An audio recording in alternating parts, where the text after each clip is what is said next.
This is a follow-up on Tom Dowd. I wanted to ask you, because somebody did mention it, they were a little confused as to where it was that Duane was actually playing an overdubbing. So can you explain that? Where it was? Did he overdub everything, or did he overdub only the end on the coda? Well, he overdubbed the coda when he and Eric, the way they worked it out with it, like on Little Wing, Layla, the actual song Layla, not the piano coda, but all the when he and Duane were playing together, they sat down before, and it's like, I'm here, I'm not you, you nod me in, I'm not you in, and so they had a communication line akin to me watching his mouth when we were singing together, watching his face and all of his movements when we were singing together. He had the same connection, but with playing the guitar, and he could set each other up for coming in at the right place and the right time. Now that you know that, you can listen to Little Wing, and hear how because that one's a great example of them sitting there listening to somebody came up with a record. One of the Albert brothers had to probably send Albie Gluten out to get the record for us to listen to, and when they were just putting their parts, I'll come in here, and then you come in, blah blah blah blah blah, and that's how it went,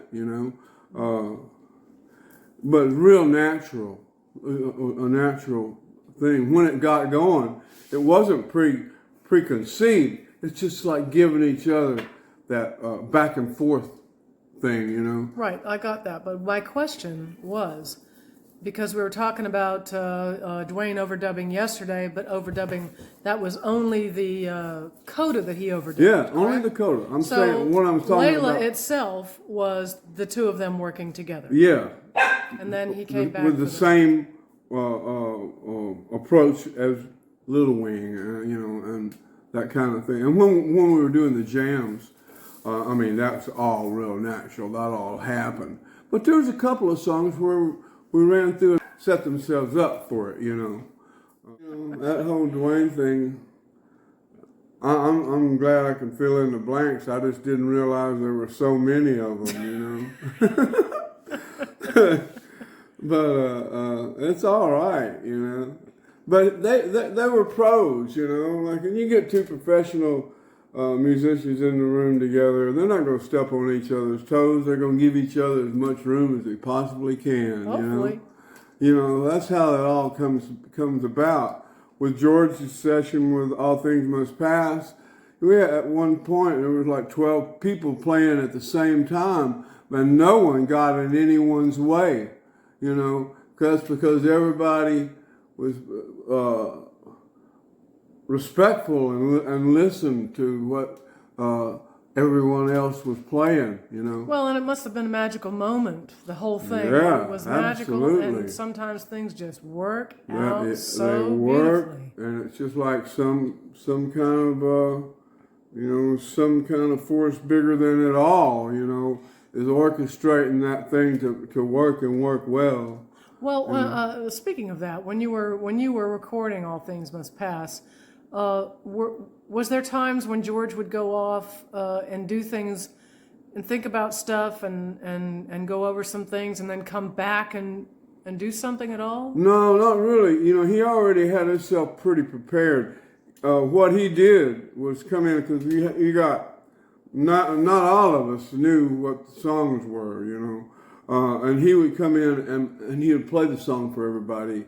Everybody would make their little notes, find their thing, Well, weren't you privy to a lot of the songs before anybody heard Yeah, them? yeah. Was that you were living with George at the time? No, I wasn't living there, but I was in and out of there all the time because I was dating Patty's sister. Right. And so I was there more than I probably should have been. Stayed there a lot, And he would just play the songs too. Yeah, and play them for me. And that was even when they were living in the cottage, gate cottage. Do you think that he was trying to sort of break the ice before he brought them into the studio with you? I think so. I didn't hear all of them because he was coming up with new things, but it was new old stock that he had. He had a well full of songs, and he would pull it out of the hat and play it for everybody. Everybody makes their notes and get the thing together, and then we run through it, and then the next one would be the take. If not that one, the one following. So, we didn't beat anything to death, when we were recording that record. It all came real natural, We all got to know each other in the beginning, during the jams, you see. That was us getting acquainted with each other. And so the jams didn't come after her, it came before. Yeah, they were before everything, yeah. Huh. And that was us getting acquainted with each other. Saying hello, that inner part of us, that soul thing, getting that happening. So when you were doing that, did you become sort of instant friends with some of the people that you were meeting there at that time? For the most part. When you meet somebody, Willie Nelson told us one time, you meet somebody and get to know them through their music, you're at another level. You're starting out at a whole other level, and we got acquainted musically. Because I didn't know those guys, Gary Wright and Gary Booker. And but I was the only American in the room at the time. No, you knew Billy Preston. He's American. Well, I knew Billy Preston, but I didn't know all the English guys. Well, you weren't the only American guy because Billy Preston was there. Yeah, well, he was already. You might as well have considered him English because he was already there. He'd been playing with the Beatles and stuff, Mm-hmm. But the only American that I had been working with, right. Was me. Billy Preston was already there. The only American that came out of the Delaney Bonnie bunch that was there was me. Right, I got you. Nobody, Jim Price and Bobby Keith, they hadn't showed up. And you can hear it.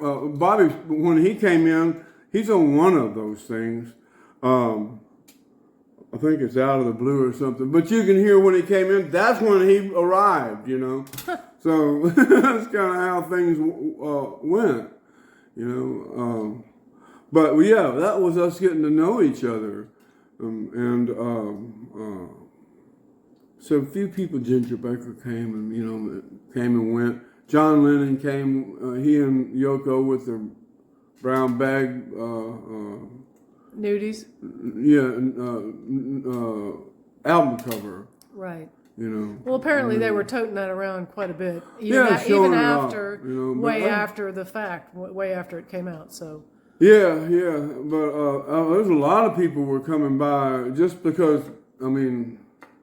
the nature of what we were doing. Of course, words. And quickly. George asked Eric and me to put the band together, as far as the core band.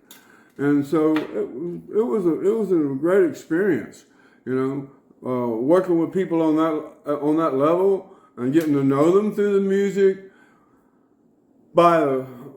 When we started recording in the big room, it just all flowed, because the main unit of players were intact, Mm-hmm.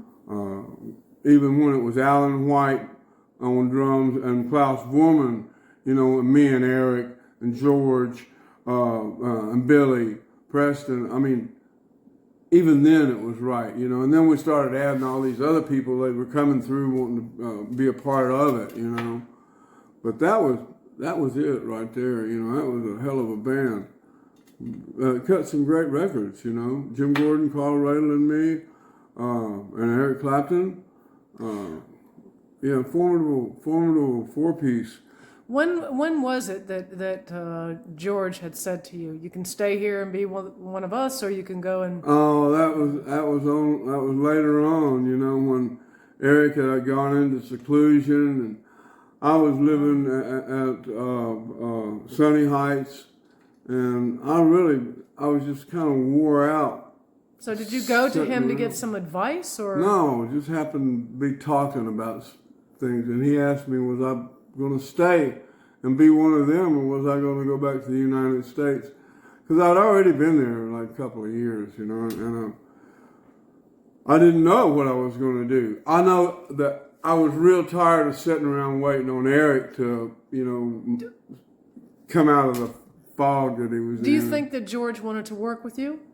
I don't know. We never got that.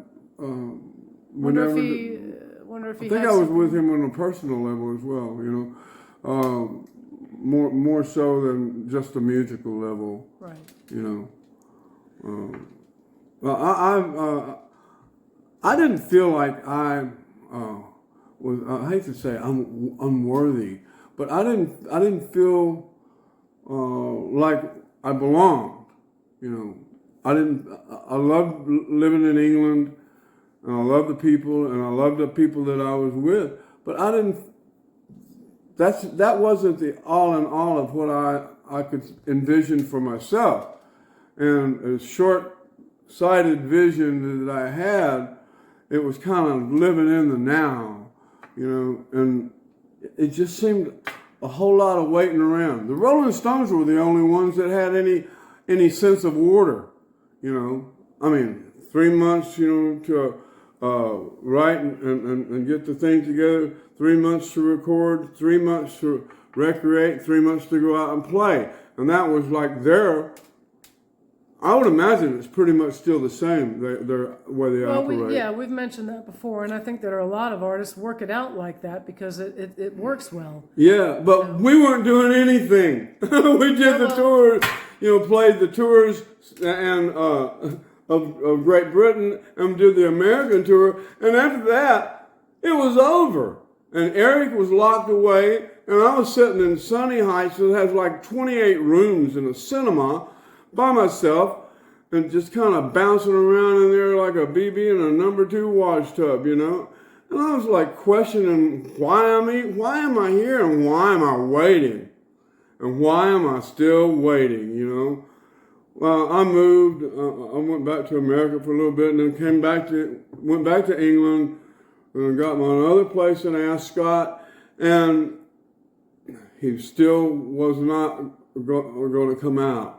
You know, and I finally just, my life was going on such a decline. I said, I got to go back to the United States. And I talked to George, and I'm gone. You know, I didn't feel like I belonged there.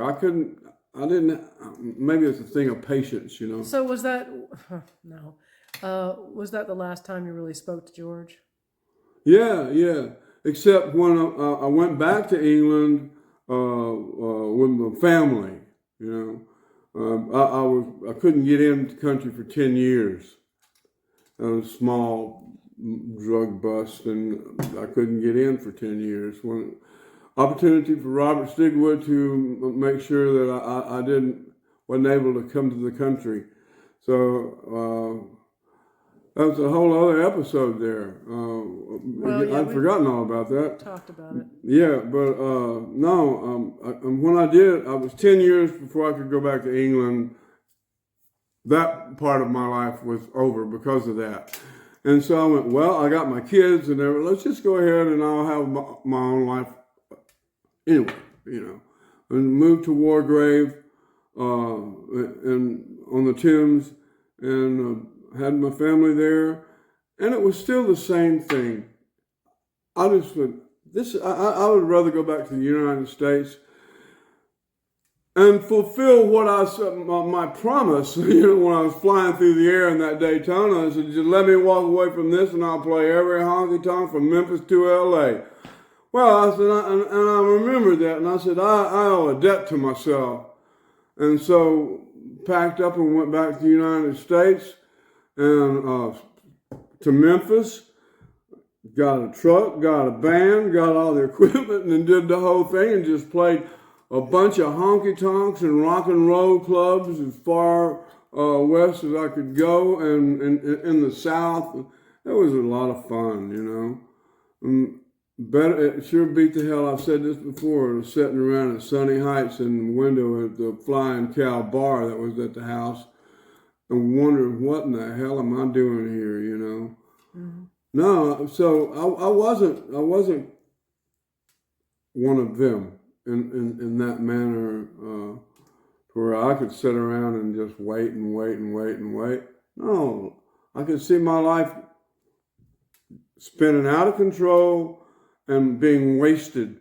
You know, my talent, my time, and I had a whole lot of living to do. You know, and it wasn't happening. It wasn't taking place. Well, I got out there and did what I was compelled to do. You know. You know, it makes me think that there are a lot of people that would have stayed.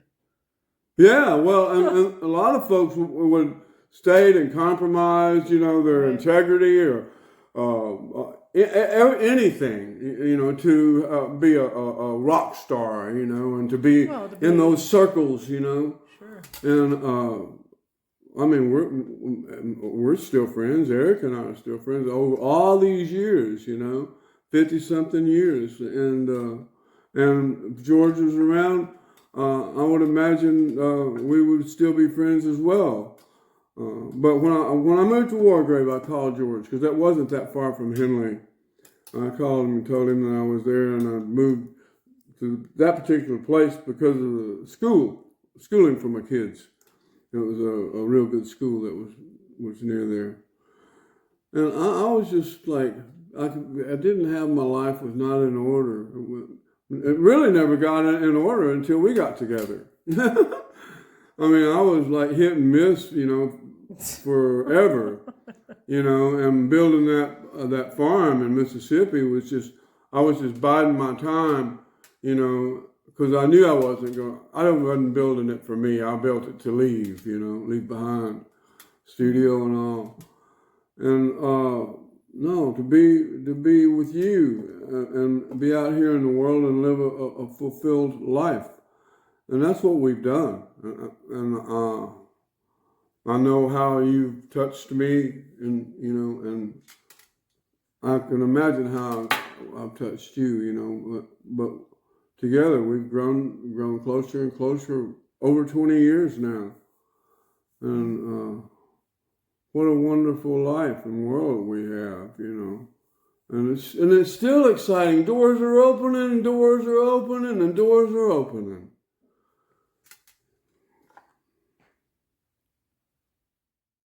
She's busy again.